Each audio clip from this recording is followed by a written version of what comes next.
육군훈련소 완전 정복 이병 장정 개꿀팁 1편 이병 첫날부터 훈련 입소까지. 육군 훈련소 가면은 어떤 것들을 하는지 처음에 어안이 벙벙한 상태에서 들어가서 아무것도 모르실 텐데 논산 조교 출신이신 분이 자세하게 써주셨으니까 재미 반 꿀팁 반 해서 반반 무 많이 해가지고 맛있게 썰 드시면 되겠습니다. 안녕하세요, 보고형. 저는 지난번에 11년 동안 짝사랑한 친구에게 콘돔 선물 받은 썰을 올린 논산 조교로 갑니다. 아니, 살아있네 아직. 이번에 올릴 내용은 다름 아닌 이병 첫날부터 4일차 훈련 입소까지 이병 장정 시점 꿀팁입니다.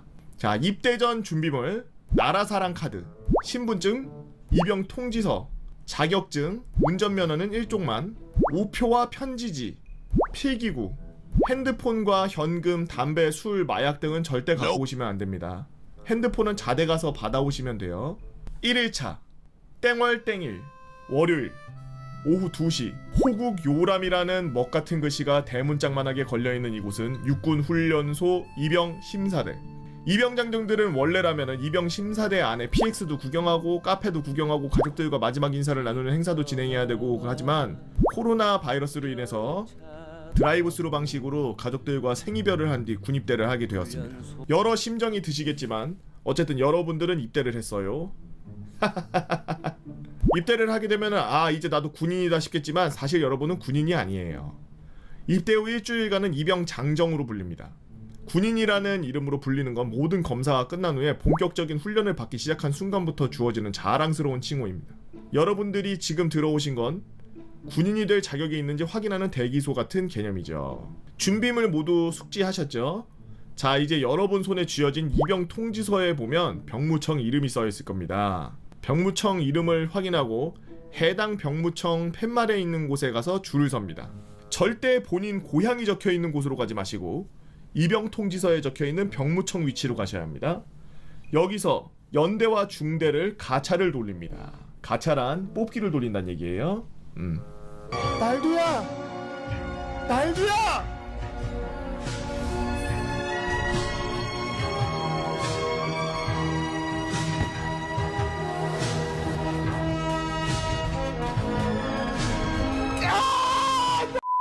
2016년 현역 기준 26, 27, 30년대는 뜨거운 물조차 귀했던 구식 건물이고 28, 29년대는 소대별 샤워실이 있는 신식 건물이었대요. 참고하세요. 자, 뽑기가 완료되고 앞에 빨간 챙이 달린 모자를 쓴 사람들이 여러분들을 인솔할 겁니다. 이때 본인의 연대를 꼭 외우고, 사실 못 외우더라도 빨간 모자가 손등에 잊지 말라고 본인 대대랑 중대 적어주긴 합니다. 손에는 나라사랑 카드를 하나씩 미리 꺼내주세요. 그럼 이병심사대에서 생활관 건물로 들어가게 되고, 건물로 들어가면 줄을 서서 팀원이 카드 찍듯이 나라사랑 카드를 찍게 됩니다. 이걸 소대분류라고 합니다. 찍고 나면은 사람들 무리에 이끌려서 앞으로 이동하게 되고 임시 교번, 레자와 생필품 등을 보급받게 되죠. 교번이라는 건 본인이 훈련병 기간 동안 주구장창 외쳐대는 본인의 번호입니다. 생필품을 보급받고 생활관에 앉아서 대기하다 보면 설문지 작성하라고 줄 텐데, 무수히 많은 설문지를 작성하고 신체 검사를 하고 나면 어느새 저녁을 먹습니다. 자, 여기서 소대 분류가 기억이 나죠? 육군 훈련소의 중대에는 4개의 소대가 있는데 4개의 소대가 돌아가면서 생활관 임무를 분담합니다. 1소대 배식, 2소대 분리수거, 3소대 중대 담당구역 청소 1, 4소대 중대 담당구역 청소 2, 이렇게요.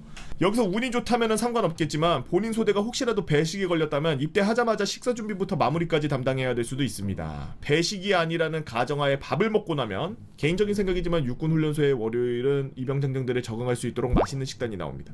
밖에 나가서 본인이 빨간 모자에게 붙습니다. 그리고 제식교육, 군가교육을 한 뒤 생활관에 복귀한 후 활동복이 체육복이에요. 운동화와 군화를 받습니다. 그럼 본인이 입고 있던 옷과 신발을 처음에 받은 더블백이라고 해서 그 사람 몸통 크기만한 샌드백 모양의 큰 그 백을 더블백이라 그래요. 더블백에 넣은 뒤 운동화, 군화, 오메듭이라는 걸 하게 되는데, 군대에선 신발끈을 묶을 때 혹여나 있을 비전투 병력 손실을 대비해서 오메듭으로 끈을 묶습니다. 오메듭을 빠르게 마무리하면, 오메듭이 뭐지? 이건 나도 모르겠는데? 침구류와 생필품 정리하는 방법을 배우고 설문지를 작성하고 나면 시간이 어느덧 22시를 바라보고 있을 겁니다. 원래라면은 저녁 점호를 하게 되는데 대부분의 훈련병 기수가 그렇듯 첫날 22시까지 모든 일을 끝내기가 힘들고 끝나는 경우에도 23시까지도 못하는 일도 있죠. 어차피 잠도 안 와. 23시가 됐던 22시가 됐던 10시에 자던 사람들이 가는 데가 아니야. 20살 막 이제 21살 막 이랬던 사람들이 다 맨날 술 먹고 밤 뭐 12시, 1시, 2시 막 이런 때 집에 가고 막 이러던 친구들이라 10시에 자라고 눕혀놔도 안 자. 그렇게 점호 없이 자면 되는데 자다가 갑자기 불침번이라는 걸 설하고 막 깨웁니다. 그렇게 1시간 동안 억지로 깨어있다가 다시 잠에 드는데 얼마 안 가 오전 6시가 되면은 툭툭 기상 땡땡 중대 훈련병들 지금 즉시 기상할 수 있도록 기상 이라는 소리와 함께 우리를 깨우죠. 2일차 사실 첫날에 비하면 오늘은 비교적 수월합니다. 특기검사와 능지검사 같은 일정이 있거든요. 오전에 본인 소대의 생활임무를 수행하고 나면은 밥을 먹고 나면은 전투복과 야상, 베레모 등을 보급받게 된다든지 혹은 바로 특기검사, 인성 능지검사, 건강검진 등을 보러 이동하게 됩니다. 2개의 연대에서 8개의 중대가 한 이병 심사대 내에 존재하다 보니 어떤 걸 먼저 할지는 여러분들이 인솔하는 사람밖에 모릅니다. 그냥 해당 연대의 일정에 맞춰서 유동적으로 진행하게 됩니다. 간단히 설명하자면 특기검사는 본인이 사회에서 가져온 자격증, 전공 등을 확인 후 시험을 봐서 최적의 부대로 배치하는 검사, 인성지능검사, 왜 하는지는 모르겠지만 IQ와 인성을 테스트하는 검사. 사실 이걸로 인성 적격 나와도 497놈은 다 497.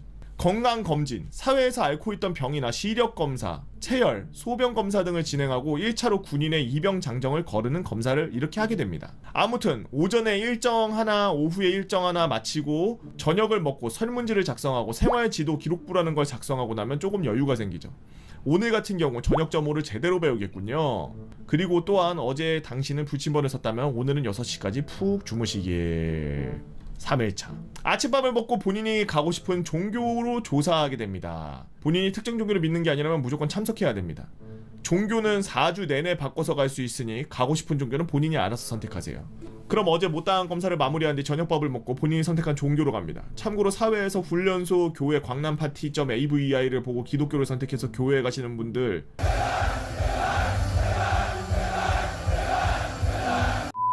이곳은 훈련소 교회가 아니라 이병 심사대 교회라 그런 파티를 즐길 수가 없어요. 종교를 갖다가 복귀할 때 줄을 서게 되는데 이때 맨 앞, 맨 뒤에 서면은 초코파이와 음료수 같은 부식을 본인이 들게 될 겁니다. 그렇지만 그 부식을 들기 싫다고 거절하면 당신은 멍청. 기본적으로 빨간 모자들은 교회 인원들을 보고할 때 조금 부풀려서 말아서 부식을 더 받아갑니다. 지들이 먹으려고. 그럼 남은 부식들은 그 부식들을 들어준 인원들에게 나눠주는 것이 국룰이기 때문이죠. 이렇게 이병 심사대의 마지막 밤이 지나갔습니다. 4일차 이제 오늘은 정들었던 이병 심사대를 떠나 훈련소로 들어가는 날입니다. 오전에 대청소를 하게 되면 전투복을 입은 뒤 대기하면 건강검진 재검사자를 제외하고 모두 3에서 40분을 걸어서 훈련소에 들어오게 됩니다. 이제부터가 진짜 시작입니다. 앞으로 펼쳐질 일들이 기대가 되시나요? 현금, 담배 등 비인가 물품을 가지고 입대하시면 오지게 갈굼당한 뒤 압수당합니다. 현금은 본인 나라사랑 카드에 입금은 확인. 전 대대원이 맡긴 돈을 하나의 종이로 통합해서 서명을 받기 때문에 한 명이라도 금액이 안 맞거나 서명이 틀리면 맞을 때까지 계속 서명해야 되는 무한의 굴레에 빠질 수 있으니 현금은 가져오지 마세요. To be continue라고 논산조교님께서 올려주신 요즘에 최근 육군훈련소 완전정복 이병장정 꿀팁 1편이었습니다. 이미 군대를 갔다 오신 분들은 요즘은 저렇게 하는구나 라고 보실 수 있겠죠. 저 때는 나라사랑 카드가 없어서 개원이 밖에 외근 나가가지고 우리 카드 만들어서 갖고 왔어요. 어떻게 했나 몰라. 그래갖고 나라사랑 카드 없이 그냥 궁땡은행 카드인가 그거 들고 군대에 있었는데. 육군훈련소 완전 정복 2편 훈련부터 배출까지. 안녕하세요, 보고형. 지난 1편에 이어 2편 한번 올려봅니다. 지난번 글에 올려드린 준비물은 필수품이었고요. 이번에 알려드릴 준비물은 기호품이니 가져오셔도 되고 안 가져오셔도 됩니다. 첫 번째, 위장크림. 보급 나오긴 하는데 겁나게 안 발림. 침 좀 뱉어서 바르면 안 되나? 라이트펜. 밤에 몰래 편지 쓰는데 그렇게 짜릿짜릿함. TMI지만 야간 사격 시에는 야간 사격 시 필요해서 조교들이 거들어 다니는데 그때 포상전화와 물물 교환하세요. 화장품. 유리병만 아니면 된다고 하네요. 개인 약 입대하자마자 걷어서 시간 맞춰서 줍니다. 감기약, 파스, 소화제 등 기본 약품은 의무대에서 받을 수 있으니 가져오지 마세요. 물집 방지 패드 솔직히 필요 없습니다. 에어 들어간 깔창이면 충분합니다. 본인은 평발이지만 물집 하나도 안 잡혔었어요. 시계 훈련소 앞에서 비싸게 파는 중국산 시계 절대 사지 마시고 싸구려 시계 하나 사오세요. 비싼 시계도 절대 노노입니다. 이건 꿀팁인데 시계를 안 봐야 시간이 빨리 갑니다. 이제 여러분은 육군훈련소 안으로 들어왔습니다. 전에번에 1편에서는 이제 장정이라 그래서 막 이제 피복하고 이런 거 보급 물자 지급받고 이런 거에 대해서 디테일하게 설명해 주셨었는데 논산 조교님께서 오늘은 이제 훈련소 안으로 들어간 이야기예요. 튜토리얼이죠. 곧 군대에 가시는 여러분들에게 빠르게 다음 편을 올려달라고 하셔서 빠르게 기초 군사 훈련 과정을 요약해서 핵심만 알려드리겠습니다. 현역 기준 5주 훈련 기간 동안 여러분은 수많은 훈련을 받게 되는데 여러분이 생활하는 그 자체도 훈련의 일부라고 생각하면 됩니다. 훈련의 순서는 훈련 계획에 따라 매번 바뀔 수 있으니 훈련 내용에 대해서만 알려드리겠습니다. 1주차 정신교육 대한민국의 역사, 우리의 주적, 북한의 만행에 대해서 배우게 되고 중대 강의장이라는 조그마한 강당 혹은 생활관 내 교육이 실시되는데 중간중간 조교들과 교관들에게 불려가 면담을 받게 됩니다. 처음 입영한 날부터 작성한 설문지에 문제가 있는 훈련병 위주로 면담을 하죠. 이때 면담 끌려가면 좀 이상한 애들이네 그러면. 1주차 꿀팁 설문지 내용에 이상이 없고 인성지능 검사에 이상이 없으면 11일 12일 차에 특수보직 선발권 부대 면담이라는 걸 하는데 JSA 777 사령부 특수부대 수도병원 등으로 갈 수 있는 면접입니다. 이 설문지에 이상이 없고 인지능 검사에 이상이 없으면 특수보직을 선발받을 수 있어.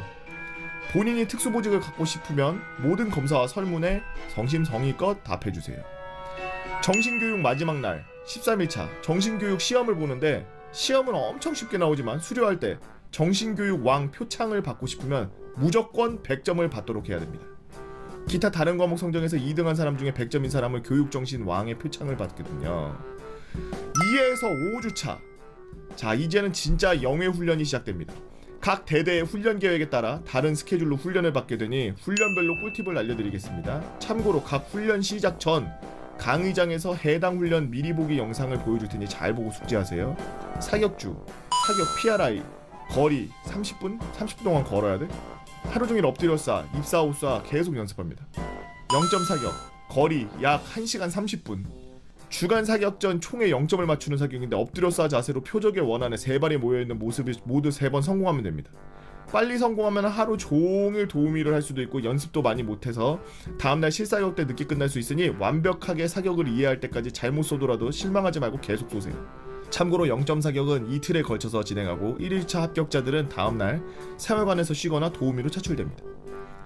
주간 사격 및 야간 사격 거리 약 30분 엎드려 쏴와 입사 후 쏴를 각 10발씩 쏘게 되고 12발이 최저 합격 기준입니다. 총 2번의 기회가 있으면 실패 시 주말에 PRI 보충교육 4시간 합니다.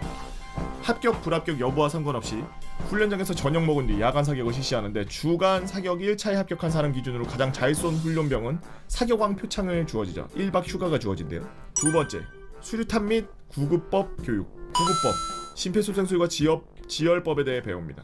연습 수류탄, 거리 10분. 파란색 연습용 수류탄을 한 5번 정도 던져서 표적 근처에 3번 이상 맞춰야 합니다. 세열 수류탄, 거리 2시간 반. 야, 세열 수류탄 훈련장은 2시간 반 걸어갔다가 2시간 반 걸어서 오는 거야? 미쳤네.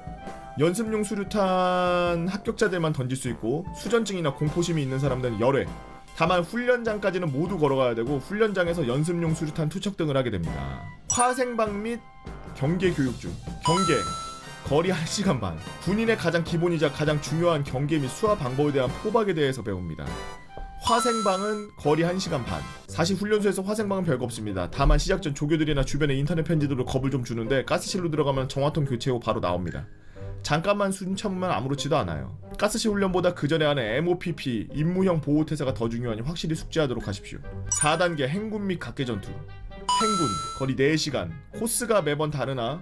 근데 뭐 2시간 반 1시간 반 맨날 걸어다니다가 4시간 걸으라 그러면 그냥 걷겠다 애들. 코스가 매번 다르나 주로 훈련소 내부를 돌거나 그동안 갔던 훈련장을 도는데 1시간 걷고 10분 쉬고 4시간을 반복합니다. 말로는 20km라지만 사실 20km가 다 안 되는 경우도 있고 두 번째 쉬는 시간마다 간식을 주니 이보다 좋은 훈련은 없습니다. 다만 훈련소에서 구형 군장을 사용하는데 군장끈을 제대로 조이지 않으면 나고에서 다른 소대에 붙어야 갈 수도 있으니 조심하세요. 각계전투 기초 2시간. 수경지 편성, A 텐트 치는 법, 포복, 적 기습 상황 대응법, 야간 전술 보행을 배우게 되고 마지막엔 조명탄을 터뜨리는 걸 시범 보여주고 복귀합니다. 거기서 수경하고 원래 자고 그러는데 그게 사라졌대. 각계전투 숙달. 어제 갔던 기초 각계전투 훈련장에서 좀 더 들어가는데 오늘은 어제 했던 훈련 복습 약진을 배웁니다. 각계전투 종합 과학화 전투 훈련 장비 KCTC 훈련할 때 착용하는 그거 마일즈 장비라고 하죠. 그걸 착용하고 적진을 탈환하는 훈련을 합니다. 조교들은 곳곳에 숨어서 대항군 역할을 하고 훈련병들에게는 각각 공포탄 한 발씩 제공되며 마지막 집결지에서 각 소대별로 붙게 되는데 이때 훈련소 훈련 중 가장 제일 군인답고 제일 재밌는 힘든 훈련입니다. 주말 종교 행사. 본인이 23, 25, 26, 27, 28, 30년대라면 가까운 종교 순서는 기독교, 원불교, 천주교, 불교 순서입니다. 종교별 분위기는 원불교는 쇼미더머니, 기독교는 미쳤어, 천주교는 리얼 종교 그 자체고 불교는 눈호강. 왜 그러지? 특정 종교 기념일엔 히든 퀘스트로 햄버거나 피자 같은 자장면 같은 간식을 줍니다. 체력 단련. 기본적으로 날이 좋다면 아침에 점호 후 1.5km 뛴걸음을 하는데 2주차에 1차 체력 측정 1.5km 뛴걸음, 팔굽혀펴기, 윗몸 일으키기 후 3km 뛴걸음을 하는데 그리고 나서 각계전투 숙달 과정 다음날 2차 체력 측정 3km 뛴걸음과 팔굽혀펴기, 윗몸 일으키기를 하게 됩니다. 체력 측정이 아닌 체력 단련 시에 개인 수준에 맞는 조에 편성되니 본인의 몸이 점점 좋아지는 걸 한번 느껴보세요. 수료식, 훈련 성적에 따라 훈련 소장 표창, 2박 3일 휴가, 과목별 표창을 받게 되며 사격이 제일 큰 비중이 있는 걸로 알고 있습니다. 표창을 받은 인원들은 따로 수료식을 연습하고 나머지 인원들은 수료식 이틀 전부터 제식을 주구장창 훈련하죠. 수료식이 끝나자마자 가족들과 면회할 수 있으며 10시에 수료식이 시작하면 17시에 복귀, 11시에 시작하면 18시에 복귀합니다. 현재는 모르겠으나 과거에 메르스 때는 수료식 후 면회가 불가능했어요. 대신 자대 가서 사용할 수 있는 휴가를 1박 2일 받았다고 합니다. 배출. 수료식 후 저녁에 소지품 검사를 하고 자대와 본인이 타고 갈 차를 알려주는데 그러면 동기들과 마지막 인사를 하고 전역하고 연락하자마자 연락하는 사람은 0%. 수료식인 다음날 목요일 본인의 차를 타고 후반기 교육 혹은 자대로 가게 됩니다. 매번 훈련병들을 떠나보낼 때마다 허탈하고 또 새로운 훈련병을 받을 때마다 막막하지만 보람찼던 군생활이었습니다. 다음번에는 바른 조교 길라잡이로 돌아오겠습니다. 유바라고 논산 조교님이 올려주신 논산 훈련소 훈련부터 배출까지였습니다. 흙먼지도 많이 먹고 그냥 사실 훈련소에 있을 땐 나 여기 흙 묻었잖아, 뭐 모래 묻었잖아, 나 어떻게 됐어, 막 이렇게 막 자기를 꾸미고 이럴 시간이 없어요. 힘들기도 힘든데 그렇게 하면 성적도 안 나고 100% 그걸 발휘할 수가 없어. 저렇게까지 해야 돼? 라고 하는 것들을 조교들이 그냥 보여줘요. PRI 자세 같은 거 그런 거 보여줄 때 총검술 같은 거 보여주고 이럴 때 그런 거 한 번씩 이게 조교들이 한 번씩 보여주거든요. 그런 때 보면은 그냥 팔꿈치 막 피나고 까지고 막 무릎팍 그냥 막 바닥에 박고 허리 막 꺾이고 그러는데 몸 안 아끼고 그냥 해요. 그런 거 보면 참 조교들도 맨날 그런 거 보여줘야 되니 조교도 참 힘들겠다 싶어요. 안녕하세요. 지난번 위스키 먹은 음주 사슴썰 올린 트수입니다. 반응이 좋아서 3개월 만에 다시 올리는 음주 사슴 사건의 약간 앞쪽설을 올려보려고 합니다. 때는 2018년 9월이었습니다. 5월 한여름에 입대한 저는 훈련소에서 다친 뒤 폐렴까지 걸리는 바람에 후반기 교육대로 배출되지 못했고 5주 동안 훈련기간병을 생활을 더 해야 됐으며 같이 입대한 동기들보다 한 달이나 늦게 자대로 갔습니다. 수송교육단에서 열차를 타고 모 사령부 신병 분류 대기 부대까지 이동한 뒤 자대 분류가 나오고 민간, 병영, 상담관과 상담을 하는 시간이 있어서 같이 전입갈 후임 군번들과 얘기를 하고 있는데 저희 부대 유격 끝났는지 궁금합니다 라고 물어봤죠. 제가 수료할 때쯤 수송교육단 조교가 야 너네들 전입갈 곳은 유격 다 끝났을 거야, 아유 꿀벌이네 꿀벌 이라고 했는데 혹시나 해서 물어본 것이죠. 그런데 사령부는 거의 다 끝났는데 특수이병 자네가 가는 부대는 아직 유격이 안 끝났어요. 다음 주랬나? 원래라면 조교 말대로 한참 전에 했어야 할 유격 훈련이 태풍과 호우 때문에 유격장이 대난리가 나서 미뤄진 것이었죠. 졸지에 전이 보자마자 유격 갈 준비를 했습니다. 상담이 끝난 후 버스를 타고 월요일에 부대를 간 저는 전입가자마자 일병으로 진급. 일주일 동안 일과 때 할 일을 배운 뒤 수송관과 기량 평가를 한 뒤 이리저리 면담을 끌려다니던 저는 마지막으로 대대장님과의 면담을 하러 갔죠. 그래. 투수는 이번에 전입 온 인원 중에 혼자 운전병이네. 다쳐서 고생했다고. 우리도 너 훈련소에서 자꾸 조교시키면 안 되냐고 해서 뺏어오느라고 힘들어서 부대 좋은 것 같아? 네, 그렇습니다. 잘 지낼 자신 있습니다. 미국 가기 싫지? 아닙니다. 한참을 얘기했고, 그럼 이번 주에 전입 온 인원까지는 유격은 보내지 말라고 해야 되겠다 라고 하셨습니다. 그냥 농담으로 하는 말이겠지 라고 했는데 면담 후 마음의 편지 시간. 인원들 다음 주 유격인 거 알고 있지? 예, 그렇습니다. 하기 싫지? 아닙니다. 뻥치고 있네. 다음 주에 있을 유격 관련 얘기가 거의 끝날 무렵 유격대 필수 인력하고 환자, 휴가 나가는 인원, 그리고 이번 주에 전입 온 인원들은 유격 안 간다. 띠용. 웅성웅성 우수덕수덕수덕 웅성웅성. 야야야, 너네도 처음 부대 오면 2주 동안 아무것도 안 하고 근무도 안 했잖아, 맞지? 얘들도 너희랑 똑같이 2주 쉬는 거야. 남아있는 인원들 집 잘 지키고 있어.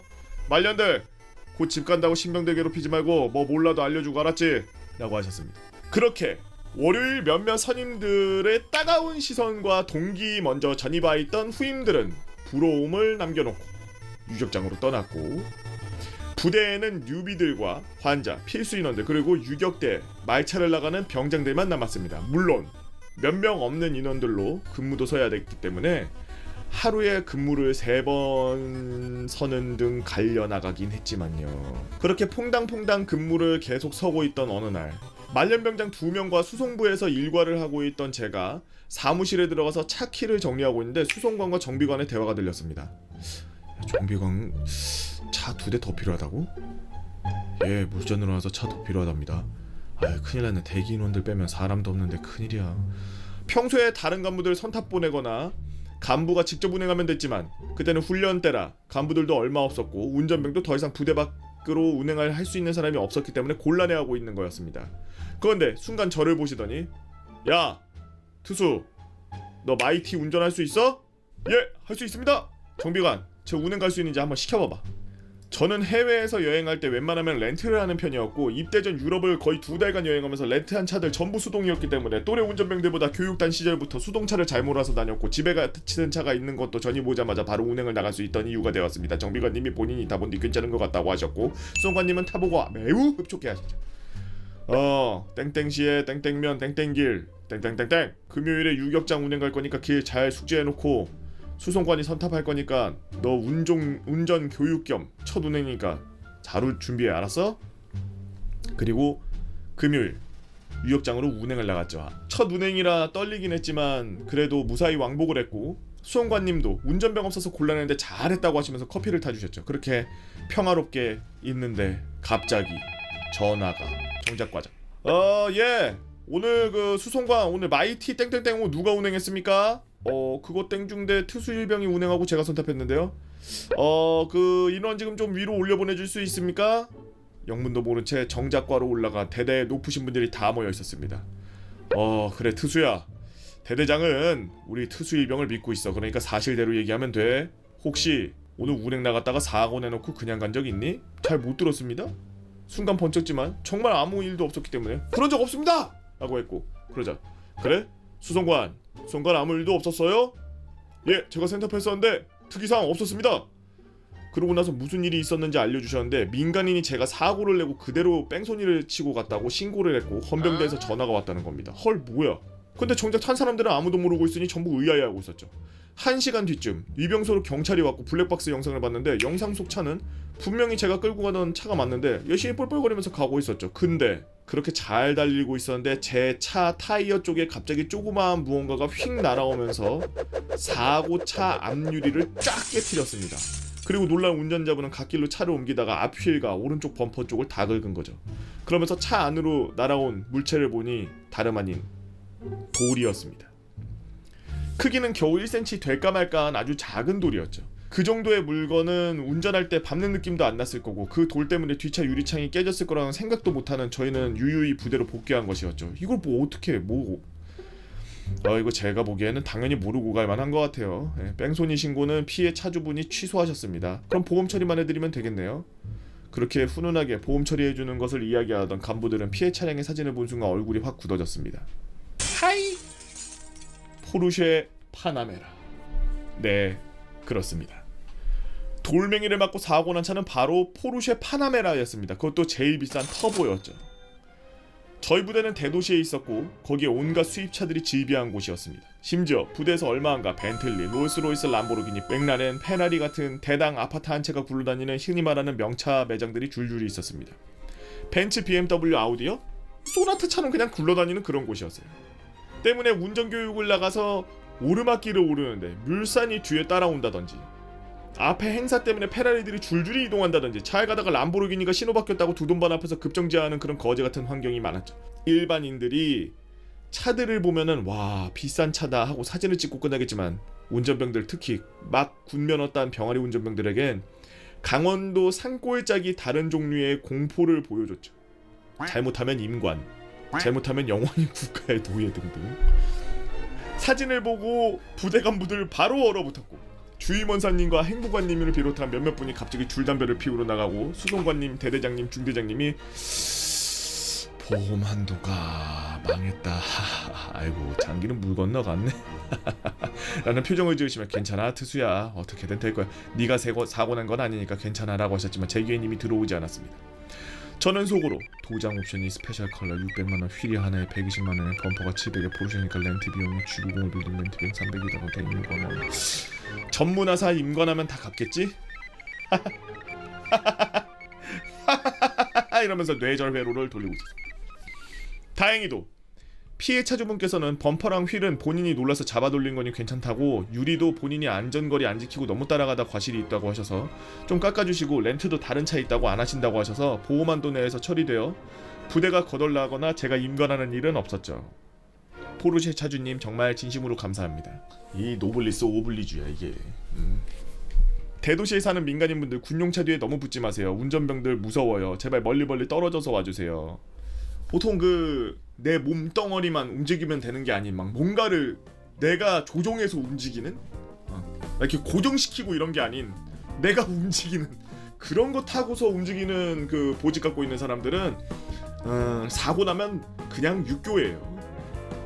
큰 잘못하면 진짜 인명피해라도 나면 모든 책임을 다 떠안고 바로 육교예요.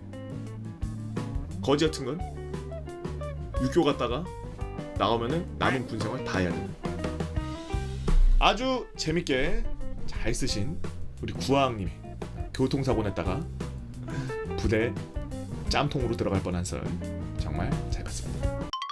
군 병원 수술실에서 의무병으로 만기 제대한 트수 275호입니다. 신비로운 유튜브 알고리즘이 저를 이곳까지 인도하여 트수가 되었는데 저도 슴슴하고 담백한 군대썰 하나 풀기 위해서 가입했습니다. 사단 의무병으로 군대에 가면 응급대기 운전병과 둘셋이서 의무실에서 먹고 자며 젖과 꿀이 범람하는 군생활을 할 수 있다는 친구들의 말에 현혹되어 무조건 의무병이 되겠다는 일념하에 대학 졸업하고 모집병으로 입대하였습니다. 경쟁률이 빡세서 관련 학과 라이센스가 있으면 100% 확정으로 의무병이 될 수 있었기 때문입니다. 내가 어디로 가는지도 모르고 보충대에서 뿌려지는 게 정상이지만 의무학교에서 자대 배치를 인트라넷으로 조회할 수 있는 기회가 주어지었고 마음속으로 제발 17, 제발 17, 제발 17사, 제발 17, 17, 17, 17, 17 되뇌었지만 군병원이야.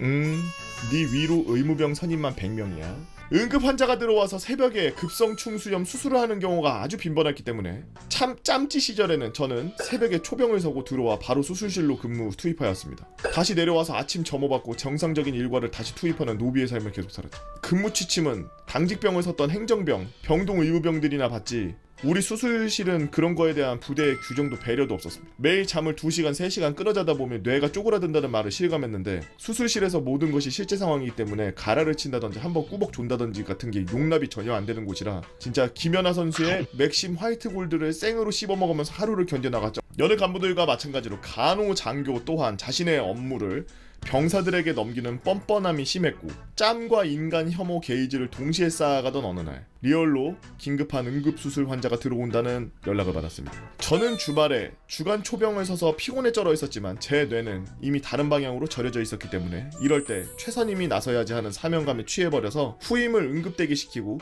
제가 대신 들어갔습니다. 사실 수술은 군의관이 다 하는 거지만 급하게 수술복으로 갈아입는 그 순간만큼은 제가 드라마의 해바라기 안재욱이었죠. 아담한 체격의 환자는 수술대로 향하는 내내 공포와 고통에 몸부림을 치고 있었고 전신 마취를 보조하고 뒤를 돌아봤더니 수술실에 들어올 일 없는 비뇨기과 군의관이 손을 씻고 있습니다. 이 환자의 미래의 자식들의 생명이 달린 총각을 다투는 고자란이 상황이라는 걸 직감했죠. 아마 대부분의 남자들은 공감하실 텐데요. 소중이는 너무나도 소중해서 누군가가 고관이 다치면 그 장면만 보더라도 자신의 것이 저려오죠. 마치 사해일루 하여 감각을 공유하는 것과 비슷합니다. 사해일루가 뭐죠? 이거 주석 달아주세요, 편집자분. 그 가엾은 친구의 오른쪽 고환은 정상이었으나 왼쪽은 영 좋지 못한 빛깔을 띠고 있었습니다. 오른쪽은 뽕알인데 왼쪽은 봉알인 상태였죠. 괜시리 제 브레이브맨 안에 라인을 재조정하면 저도 급하게 그리고 어느 날보다 꼼꼼하게 손을 씻었습니다. 이 우뽕 좌봉 사태를 일으킨 질병은 정계정맥류라고 하는데 하지정맥류의 정맥류와 의미가 같습니다. 불알로 들어가는 동맥과 불알에서 피가 나오는 정맥이 있는데 이 불알 정맥이 이리저리 꼬이고 부풀어져 버려서 정상적으로 혈액순환을 못하는 것이죠. 골든타임은 8시간.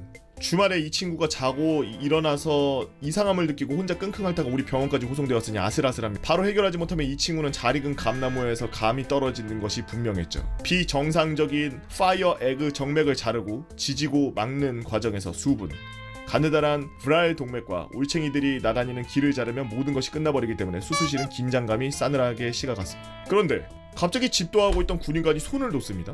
전신 마취는 타임어택과 함께 어떤 수술이든 의사는 손이 쉬지 않습니다. 홍시가 되어 떨어져 버린 걸까요? 아니, 막아놨던 피가 제대로 돌고 고여있던 것이 다른 정맥으로 우회하여 봉알이 뽕알로 예쁜 빛깔을 되찾기를 기다리는 것이었죠. 딱 여기까지가 사람이 할 수 있는 의학의 영역이었고 그 이후는 쌍봉나타와 단봉나타, 이 친구가 무엇으로 살아가게 될지 결정하게 되는 것은 신과의 운명의 영역이며 주사위의 영역이었고 업보와 전생의 영역으로 넘어갔습니다. 비뇨기과 군의관, 마취과 군의관, 비뇨기과 기관병, 저와 간호장교, 네 남자와 한 여자는 그 순간 오직 하나만을 위해 기도했습니다. 저는 믿는 종교가 없었기에 중복 기도를 막기 위해 원불교 쪽으로 빌었습니다.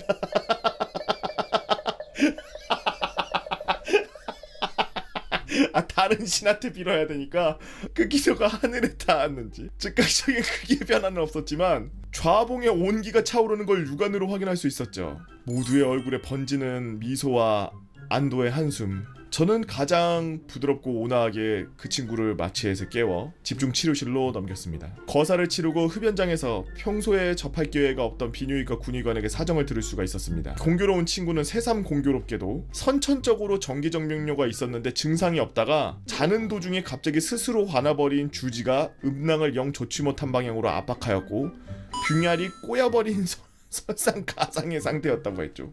위병소를 빠져나가는 비뇨기과 군의관의 소나타에 존경과 경애를 담아 경례를 때렸고 저는 그 이후 저녁까지 다시는 제게 주어진 업무를 귀찮다고 짜증난다고 생각하지 않게 되었습니다. 이 글을 읽는 여러분, 주말에 소파에 누워서 그곳을 긁거나 손가락으로 드리블할 때 각별히 주의해 주시기 바랍니다 라고 하시면서 트수 275호님께서 올려주신 썰왕썰래였습니다. 요즘에 이 뽕알에 대한 썰이 많이 올라오는 것 같아요. 아무래도 날씨가 이런 좀 이렇게 습하고 더운 이때가 돼서 관심들이 많아져서 그런지 자기도 모르게 이렇게 만지고 있다가 그래! 나 군대에서 그런 썰이 있었지! 그러면서 뽕알 만지던 손으로 키보드에 타이핑을 치면서 이렇게 글을 남긴 것이 아닌가. 네 위로 의무병 선임만 100명이야. 이게 현실적인 게 제가 좀 사족을 달자면 이게 어떤 보직이든 다 똑같아요. 뭐 보급 개원이라든지 보급 특기라든지 행정 특기라든지 뭐 이런 뭔가 이렇게 특기가 있는 그런 특기들이 있는 그런 곳은 사단이나 이런 데로 떨어져서 아주 조직이 조그말수록 편해요. 좀 편한 상태예요. 왜냐하면 선임들도 많이 없고 그만한 보직이 TO가 없기 때문에 내부에서 뭐 그렇게 많은 일들을 처리하는 것도 아니고 사실상 문제가 뭐냐, 그런 특기병들만 모여있는 데를 가면 지옥이 펼쳐져요. 저 같은 경우에는 부대에 한 4,500명 있었는데 그게 전부 운전병이었어요. 행정 개원, 밥 만드는 애들, 정비병, 근무 쓰는 애들 하나도 안 빼고 전부 다 운전병이야. 그냥 아예 장교부터 병사까지 다 운전병이. 그러다 보니까 일반 그냥 부대랑 다를 바가 없어요. 메리트가 전혀 없고 오히려 장비들이나 이런 것들이 훨씬 많고 또 그런 거에 대해 굉장히 예민하게 생각하기 때문에 집중되어 있는 곳이라 관리도 빡세고 선우임 간의 그런 내무실 그런 규율도 좀 거지 같고 부대 갈 때 특수보직이라고 좋아만 하지 마세요. 그거 모여있는 데 가면은 지옥이 펼쳐져요. 진짜 김연아 선수의 맥심 화이트 골드를 생으로 씹어 먹으면서 하루를 견뎌나갔죠. 와, 이거 이해돼. 저도 운전할 때 우리 운전병들 부식 중에 음료수 같은 거 이런 것들은 그냥 많이들 막 사서 먹으니까 커피를 들고 다녀요.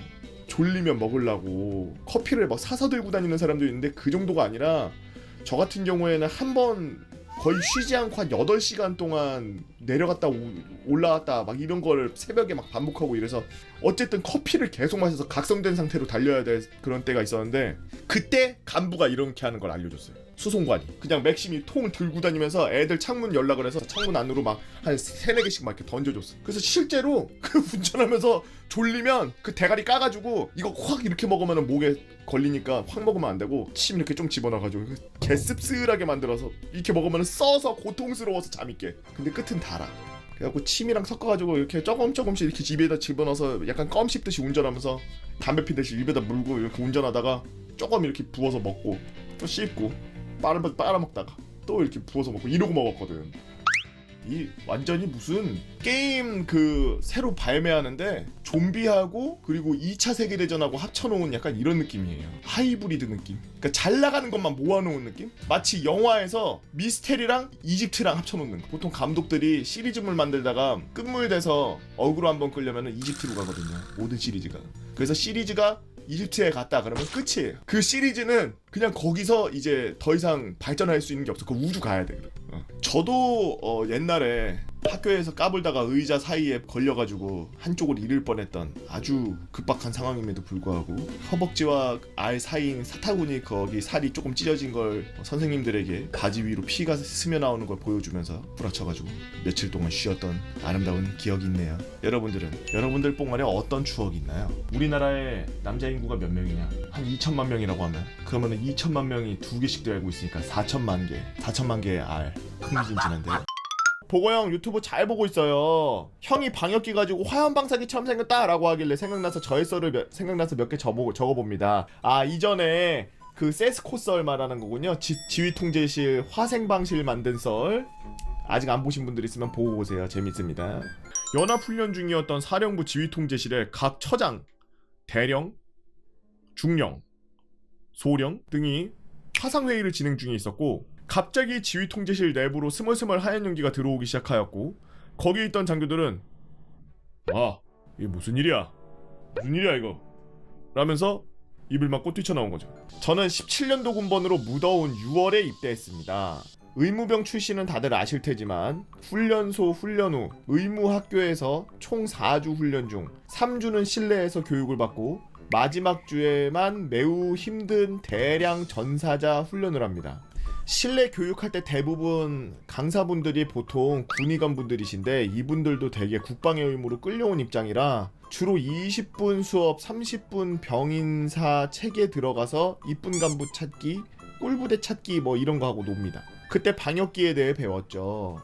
방역기란 이게 연막 소독기인데 아마 대대급 의무병으로 5월부터 길게는 9월까지 무조건 다 다뤄야 할 거야. 근데 부대마다 이거 잘하면 포상도 주니까 대대 가서 잘 쓰고 포상 잘 받아. 근데 이게 위험한 게 밖은 더운 여름이고 강의실은 에어컨이 너무 잘 나와서 낮잠 자기 매우 좋은 조건이라 이미 귀는 포상에만 반짝거렸고 자세한 부가 설명은 들리지 않은 채로 그냥 꿈나라로 돌아갔죠. 그렇게 후반기 교육을 마치고 저는 대대급 배치를 받았습니다. 신병 보호 기간이 끝나고 본격적으로 의무병 생활을 시작하고 이것저것 배우면서 가장 중요한 마일리지 제도에 대해서 배웠습니다. 우리 부대는 마일리지 제도가 있는데 일과 외 작업 1시간당 1점 총 24점을 채우면 위로 휴가 1일 더해서 의무병이 받을 수 있는 포상으로는 크게 전투원 생존법 교육 교관 포상 여단에서 방역 포상으로 일정 수치만 넣으면 대대장 포상을 준다고 했습니다.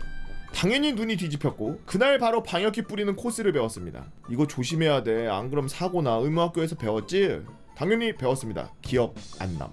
이거 키는 법은 시동 켜고 뒷밸브 열고 연막 밸브 열고 끄는 법은 역순으로 앞에 연막 밸브 닫고 밸브 닫고 시동 끄면 돼.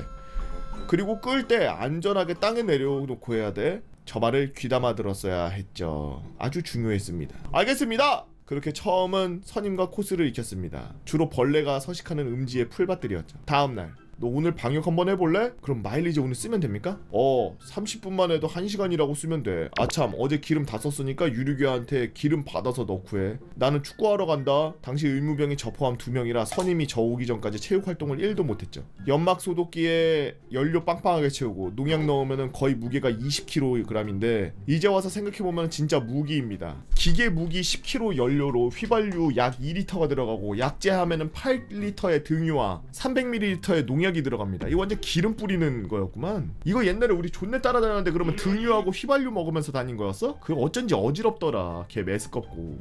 약으로 죽인다는 느낌보다는 기름으로 죽여버린다는 느낌? 그렇게 한쪽 어깨에 20kg를 지고 방역을 시작했습니다.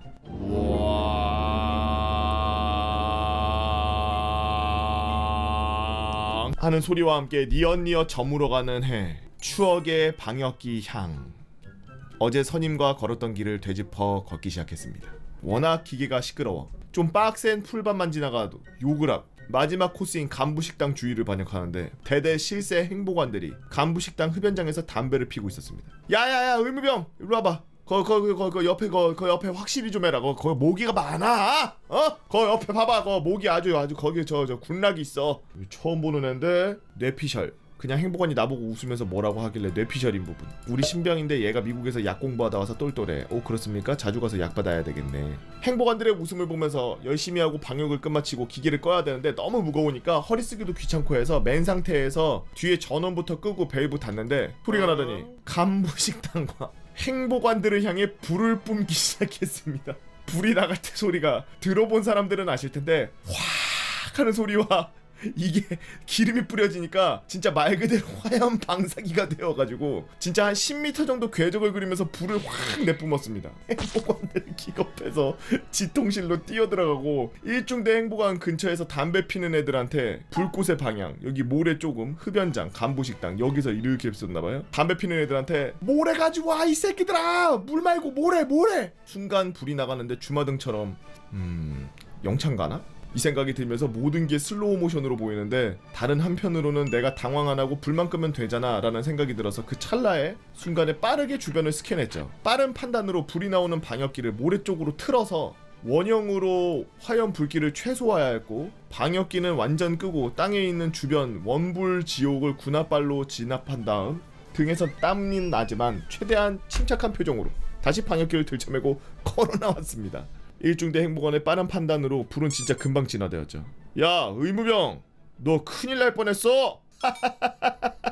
그렇습니다. 나 군생활하면서 이런 건 또 처음 보네 하면서 일중대 행복원이 말하고 저는 머쓱하게 웃으며 의무실로 돌아갔죠. 대처는 잘했지만 소문은 다 났고 저는 파이어벳이 되었습니다. 소식을 들은 의무부사관이 어쩌다 불낸 거냐고. 네가 이상하게 만진 거 아니야? 그렇게 이상하게 만지지 않은 이상 불이 날 수가 없는데 라면서 잔소리를 했지만 당시 2등병 배리어가 있어서 아니라고 하니까 다음부터는 조심하라 하고 넘어갔죠. 그 이후 트라우마가 생겨가지고 방역은 꼭 선임이랑 같이 나갔습니다. 나중에 짬 차고 나서 알게 된 게 방역기가 맨 앞을 닫는 이유가 산소 차단인데 이걸 먼저 안 하고 뒤에부터 끄면 잔여 스파크와 기름이 있어가지고 불이 만들어져서 뿜어내는 것이었죠. 나중에 방역 보상을 받기는 했지만 전역할 때까지 저는 의무병 내에서 파이어뱃으로 불렸습니다. 모자에다가 주기까지 하고 전역했네요. 이거는 안 믿을래야 안 믿을 수가 없지. 오바로크 아저씨가 이거 오바로크까지 쳤으면 이건 말 다 했지. 이건 무조건 실화네. 별명 머로에님께서 올려주신, 처음에는 방역기 썰인 줄 알았는데 나중에 파이어뱃이 된 용감한 파이어뱃의 이야기 한번 들어봤습니다. 아니 그러면은 전쟁 났을 때 저걸로 쓸 수도 있는 건가? 화염 방사기로도 쓸 수 있나? 근데 20kg이나 돼가지고 너무 무거워서 못 쓰려나? 생각보다 많이 그렇게 분사되지는 않을 것 같은데 끼켜봐야 10리터 정도 들어있는 거라 약간 비효율적이긴 하겠다. 연료가 별로 없어가지고. 요거 썰랑썰레 제목 화염 방사병 대한민국 파이어뱃, 대한민국 육군 파이어뱃 주특기 화염 방사. 안녕하세요 보건님, 썰랑썰레 유튜브로 잘 보고 있습니다. 저는 사단 직할 때 지휘 통제실에서 근무했었습니다. 주로 하는 일은 지휘 통제실 통신망 점검 및 상급부대와 예하 연대와 화상회의 연결, 실상황 발생 시 당직계통에 보고하고 간부들이 조치할 때 옆에서 거들어주는 것 등을 하고 있었죠. 직할 때 지통실에 있다 보면은 별의별 상황을 다 듣게 되는데 군부대 근처에 민간인 드론이 띄우는 일은 예산일이었고, 탈영한 병사와 헌병대의 추격전 실시간으로 보고받고 팝콘 뜯거나, 공사 현장에서 땅 파던 중에 불발탄 나와서 실상황에 뜬 적도 있었고, 지나가던 행인이 낚시 가방을 총기로 오해해서 5본 대기조가 출동한다든지, 외국인이 실수로 지하철에 놓고 간 빈 서류 가방을 방폭복을 입은 폭발물 처리반이 출동해서 수거하는 등 지금 생각해도 황당한 일이 몇 개 있었는데 그 중에 가장 기억에 남는 일을 한번 써보고자 합니다. 제가 상말 병초, 상병말, 이제 병장이 되기 직전이란 얘기죠. 익숙해질 대로 익숙해진 근무를 반쯤 졸면서 처리하고 있었는데 갑자기 저희 사단 예하연대에서 사단 측을 호출합니다. 이 근무를 사다 보면 딱 뭔 일 났구나 하고서 감이 오죠. 부사관한테 하던 일을 맡기고 저는 실상황 조치를 위해 사령부 예하연대와 화상회의를 연결하고 제 위치에 가서 지통장교나 당직사령의 명령을 기다리고 있었습니다. 연대에서 최초 상황보고를 올리는데 연대 관할구역 내 경찰서에서 민간인의 신고로 버려진 권총 한 장과 실탄 한 탄창? 헐! 민간인의 신고로 버려진 권총 한 장하고 실탄 한 탄창? 이걸 어디서 나 이게? 척 봐도 엄중해 보이는 사안의 지통실 모든 간부들이 입에서 탄식이 흘러나왔죠. 저로서도 실상황 중 권총과 실탄이 발견된 건 완전 처음 있는 일이어서 야, 이런 일도 있구나 하면서 놀랐습니다. 아니 우리나라에서 권총을 어디서 구해? 당시 모두가 덜 떨어진 간부 하나가 분실한 것이겠지라는 생각하는 분위기였고, 상당히 심각한 문제여서 사령부 측에서는 단단히 화가 난 사령관 별셋 직접 상황을 진두지휘하고 있었습니다. 그런데 잠시 후 연대에서 매우 뜻밖의 보고가 들어옵니다. 경찰서에 접수된 권총은 현재 한국군이 사용하는 것이 아닌 구소련제 모델로 북한 측에서 사용하던 권총. 응? 간첩이야? 뭔마? 사령관, 당직사령을 비롯한 실상황을 조치하던 모든 군인들이 말문이 막혔습니다. 조금 전까지 상황 보고나 당직사령의 지시, 사령관의 호통 등으로 시끄럽던 지휘 통제실은 순식간에 조용해졌죠. 당시 나온 의견으로는 오래전에 버려진 것이 이제 와서 발견된 거겠지. 총을 가지고 나온 탈북자가 버린 게 아닐까? 심지어는 간첩이 임무에 실패한 후 처리하려고 했다라는 의견까지 나왔죠. 총기를 신고한 민간인의 제보를 받고 총기가 버려져 있던 장소 근처 아파트 단지의 주민들을 일일이 조사한 결과 진상을 파악할 수 있었는데요. 해당 총기는 한 직장인 남성이 이삿짐 정리를 하다 버린 것이었습니다. 어찌 일개 직장인이 소련제 총기를 가지고 있었냐 하면, 그 남성의 할아버지가 6.25 전쟁 도중 북한군으로부터 총기를 뺏은 미군에게서 선물 받은 것을 몰래 가지고 전역한 뒤, 그러니까 그 권총은 소련에서 제작이 되고 북한군 병사에게 보급되었는데 전장에서 어떤 미군이 루팅하고 그걸 한국군에게 선물했는데 그걸 손자가 짐 정리 도중에 아유 이거 어떻게 버려야 되겠다 그래서 버림. 민간인이 발견 후 경찰서에 신고했고 연대에서 회수한 것이라는 어메이징한 여정을 거친 물건이었죠. 사연을 들은 저는 놀라서 입을 다물 수 없었고 지통장교와 당시 짬 좀 먹은 당직사령조차 놀라는 눈치였습니다. 무사히 회수한 이후 다행히 큰 소동이 번지지 않아서 안도하는 분위기가 되었고 지통실에 헛웃음과 감탄사가 터져나왔죠. 생각해보면 6.25 전쟁 당시 한국군과 미군의 우호를 보여주는 훈훈한 물건인 것 같기도 하네요. 당시에는 당황스러웠는데 지나가 보니 나름 재밌었던 사건 같습니다. 그럼 이만 줄이겠습니다. 야, 아니 근데 저거를 그냥 어떻게 그냥 생으로 저렇게 내다 버리냐? 경찰서 갖다 주던지 하지. 이거 우리 할아버지가 갖고 계시던 건데 뭐 이렇게 뭐 안 한다고 해서 경찰에서 불법 무기 소지죄로 바로 체포합니다. 현행범으로. 그러면서 그 자리에서 막 이렇게 뭐 쇠고랑 차고 막 이러지는 않거든. 근데 우리나라에서 총기가 허가돼 있는 사람들이 몇 명 있어요. 저 사냥꾼 분들. 그분들은 총을 자기 담당 구역 그 경찰서에다가 보관해놔요. 그리고 몇 날 며칠 무슨 이유 때문에 사용합니다. 그러고서 쓴 다음에 총은 가질 수 있는데 보관은 경찰서에 해야 돼. 그렇지. 뭐 유해 조수를 잡는다든지 뭐 그러신 분들이 그 총을 그렇게 관리하는 걸로 저는 알고 있어요. 뭐 도검류 같은 경우에는 집에다가 보관할 수 있는 걸로 알고 있는데 그 도검류 소지증만 있으면은 들고 있을 수 있다는데 도검류 소지증을 어떻게 받나? 그걸로 갖다가 다른 사람들을 해하지 않을 거라는 뭐 그런 걸 뭐 저걸 받나? 병원에서 검사마다 경찰에다 신고를 해? 나는 우리나라 사람들 그 총 쏘는데 더 많아지면은 아주 재밌게 좋아할 것 같은데 저는 총 쏘는 걸 아주 좋아하거든요. 저는 예비군 갈 때 솔직히 좀 좋아했어요. 그리고 조교들한테도 항상 얘기하던 게 야 교탄 남으면은 나 더 쏠 수 있냐? 나 좀 더 쏠 수 있게 해줘. 안 돼? 그거 막 교관 오고 그러면은 저 총 좀 더 쏘고 싶은데요. 총 더 못 쏘나요? 물어봐. 한 번도 된다고 한 사람이 없어. 어째 그렇게 야박해? 좀 쏘게 해주지. 총을 더 쏴가지고 더 전투력을 올리고 싶은 사람은 총을 더 쏘게 해주지. 어차피 교탄 남아서 나중에 밤에 막 연발로 놓고 막 갈기는 거 내가 알고 있는데 나는 뭐 군대 안 갔다 왔나? 총 쏘는 거 되게 재밌어. 총 쏘는 게 왜 재밌냐면 매캐한 그 탄매 냄새. 그거 사람 미치게. 그 향이 너무 좋아. 탕 쏘고 나서 그 퍼지는 코 옆으로 스쳐 지나가는 그 화약 타고 남은 그 매캐한 그 향. 그것 때문에 총 쏴. 그 냄새가 아주 미칠 것 같아.